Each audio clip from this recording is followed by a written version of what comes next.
Now, I don't know about you, but for me, watches and excuses seem to go hand in hand. I always find myself looking for an excuse to grab a new watch, or an excuse to try and convince my wife why it's a good idea. And it was a similar story with the watch inside this box. Now, this time it was Swatch reaching out to me via email, asking if I wanted to take a look at their brand new Certina watch. And this watch, well, it kind of breaks the biggest rule I have with this channel. Yeah, as you've probably seen, most of the watches I cover are typically under £500. At the very most £1,000, and what we have in here is certainly cutting that fine. This is on loan, by the way. It will be going back to them. But yeah, after seeing some of the imagery of this watch, as well as the spec sheet, I thought it seemed pretty exotic. And yeah, I've just found myself really curious about it. So yeah, I broke my rule and it's here.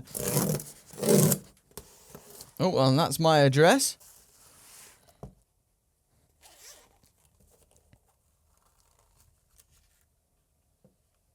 I'll tell you what, this is a very nice looking watch in the flesh. So here it is. This is the new DS Action Diver 38mm in titanium. And straight away, I thought online that all three of these looked pretty striking indeed. Got some unusual colour combinations here, as you can see. Got these almost sky blue markers here, almost like the colours that you'd see looming in low light. And yeah, I just thought this looked quite unlike any other dive watch I've seen in recent years. And they're calling these summer editions of this watch. To be frank, I can't remember if this watch already exists in a non-summer version. It may well do. But yeah, these new ones in particular looked pretty cool to me. And in the hand, especially the dial and bezel there, look very, very nice. And we'll get to those details in a moment. But first of all, we have this titanium case. And crown here, by the way, a little bit stiff on this one. And what you'll often find with these automatic titanium watches is the weight difference between these and a steel watch. That discrepancy isn't quite as strong as with, say,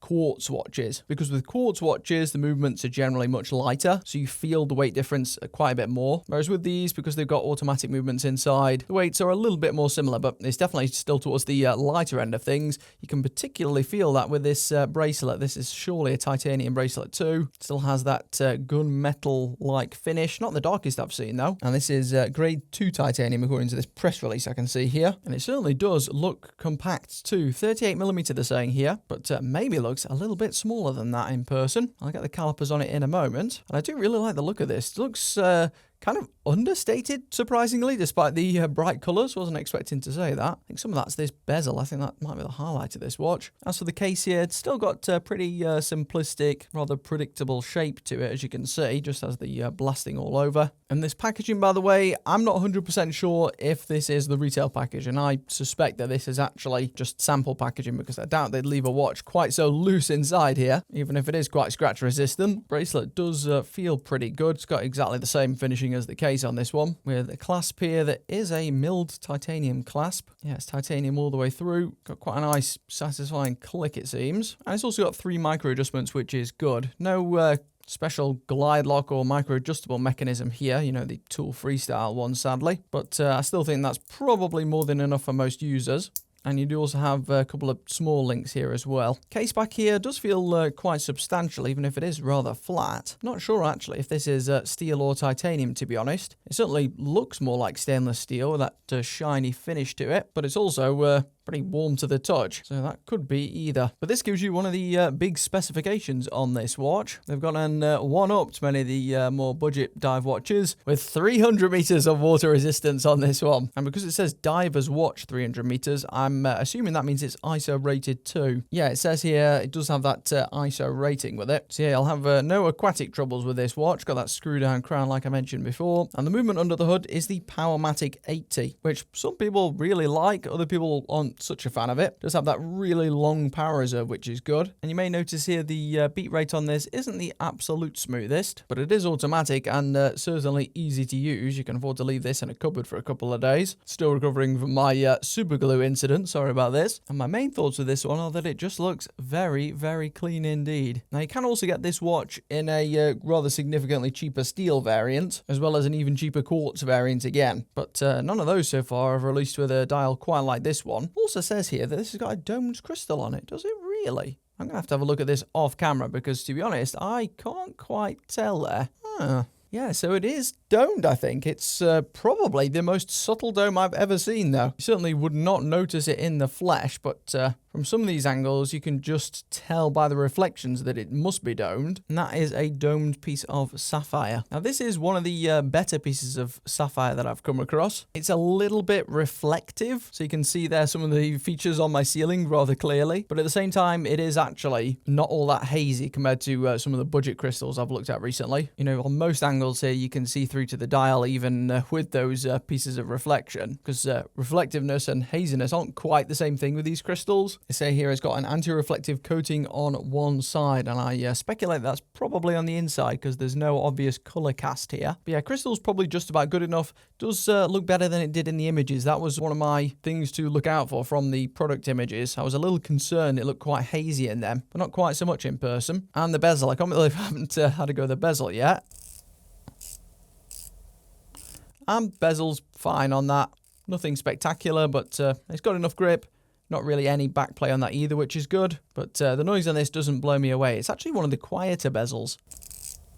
Can't hear it all that much, but certainly doesn't feel super tinny or cheap. And design-wise, I think it looks fantastic. Certainly one of the best looking bezels I've seen. It almost has like a blue-grey hint to it. A little bit different than the dial, but really like the vibe it gives on the font as well. And as always with Certina, very, very clean on the dial. It's extremely rare, I found, with these Swiss brands that you ever find any debris in there or dirt on the hands. Always pretty clean. The dial surface itself has got quite a glossy, shiny finish to it. And I think that's where some of those reflections are maybe coming from, actually. I'm not sure they're all from the crystal. I think some of them are actually from the dial, which does make it look a little bit more premium. That's like kind of shininess to it, which looks good from a distance. Really interested to see how the luminescence looks on this watch, but first, let's get those sizes. So widthways, well, if you're excluding the crown guards, actually got it a bit bigger than I expected. 38.6-ish, maybe 38.7. It's certainly bigger than I expected. I thought maybe this would actually measure in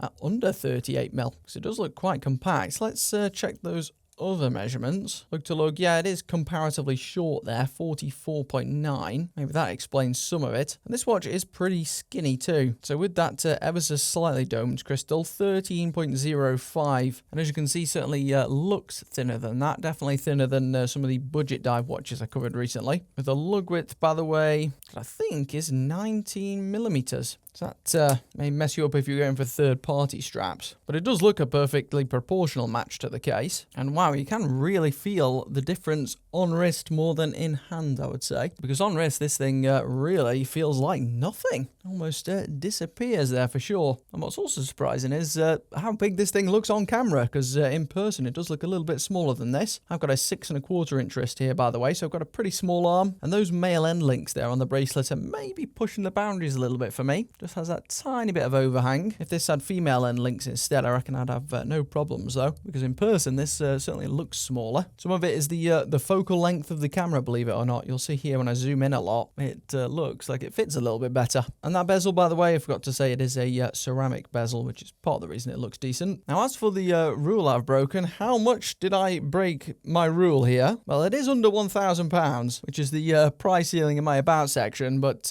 in recent months I've really been trying to keep most of my videos under about £600, which this one isn't. This is currently selling in the UK for £925 on the bracelet, which works out at about 1,100 USD. And while I'd struggle to part with that much cash for any watch, I have to say, I do think this one has some admirable strengths to it. It's got that pretty cool spec list and, yeah, pretty unique dial, as you can see, certainly in terms of colours. And I'm also keen to see it under low light because that's something you never really see online in any of these listings. And they just say that this is blue superluminova on both the indexes and the hands. Not sure exactly which compound they mean here.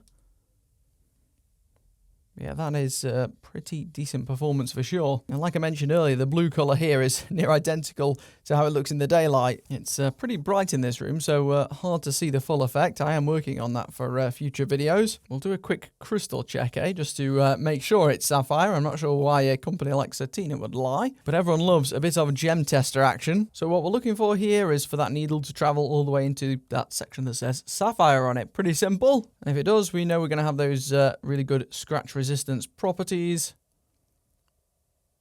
which we are just into the section there that says ruby, sapphire. So this is definitely a sapphire crystal. So yeah, that's this new pretty handsome watch from Certina. Price tag certainly won't be for everyone, but it's got some rather exotic specs and looks. So I'm really glad I was able to take a look at it. And on that subject, just want to give a shout out to Swatch, surprisingly, because I've been rather critical of Swatch and some of the Swatch sub-brands over the last few years, rather publicly. And unlike some other brands who, the second you criticize any element of any of their products, they immediately cut you off and never speak to you again, Swatch has, continued to offer me these press sample watches with no real questions asked. They've never asked me to say certain things, they never dictated anything, in fact, and that really hands-off approach is commendable, I think. But yeah, if you're interested in this watch, you'll find a link to it in the video description, and I'll see you in the next one.